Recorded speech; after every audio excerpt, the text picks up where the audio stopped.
When we study the brain and how a habit is formed, we realize that what truly matters isn't discipline, as many say, but motivation.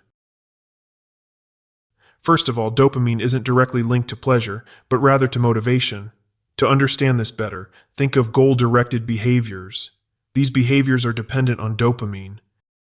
If you block an animal's dopaminergic system, like a rat, it loses the motivation to seek something, even if it brings pleasure. For example, if you destroy the dopaminergic neurons of a rat and place tasty food near it, it will eat. But if you move the food a bit farther away, it won't make the effort to get it. It still feels pleasure, but it lacks motivation. This distinction is important because many people confuse dopamine with pleasure. But dopamine is really about the pursuit of pleasure and the motivation to achieve goals. Without dopamine, you wouldn't have the energy to chase what brings you pleasure. Applying this to our lives. What motivates you to put in the effort? In the study with monkeys, they were trained to press a button after seeing a light, knowing they would get orange juice as a reward. Interestingly, the dopamine spike happened when they saw the light, not when they received the juice. This shows that dopamine is tied to anticipation and motivation, not just the reward itself. Think about your life. What is the light that motivates you? What signals the possibility of a reward? What's the button you need to press? What's the effort? And what's the reward you expect? It's crucial to identify these things to keep your motivation high. You need to know what your juice is.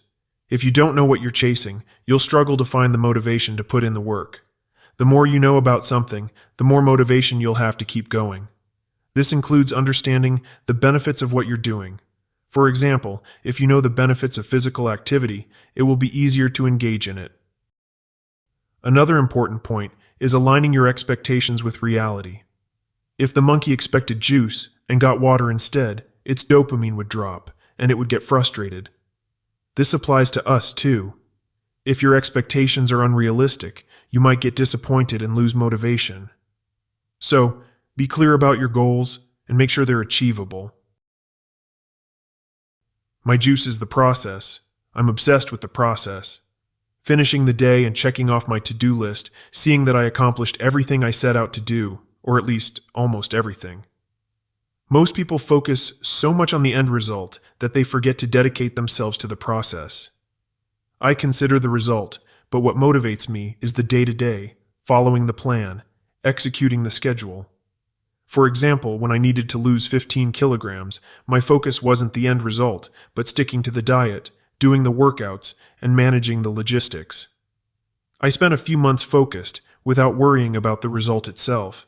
And in doing so, I achieved amazing results, but what truly motivated me was sticking to the process. I believe this approach can be incredibly useful for anyone. That's because our brain wasn't designed to chase distant rewards. However, if we focus on the process, on the daily completion of our tasks, the results will come as a consequence. The motivation must come from the pleasure of completing each step, not just the anticipation of the end result. It's also a mindset very connected to mindfulness. So, my juice is the process.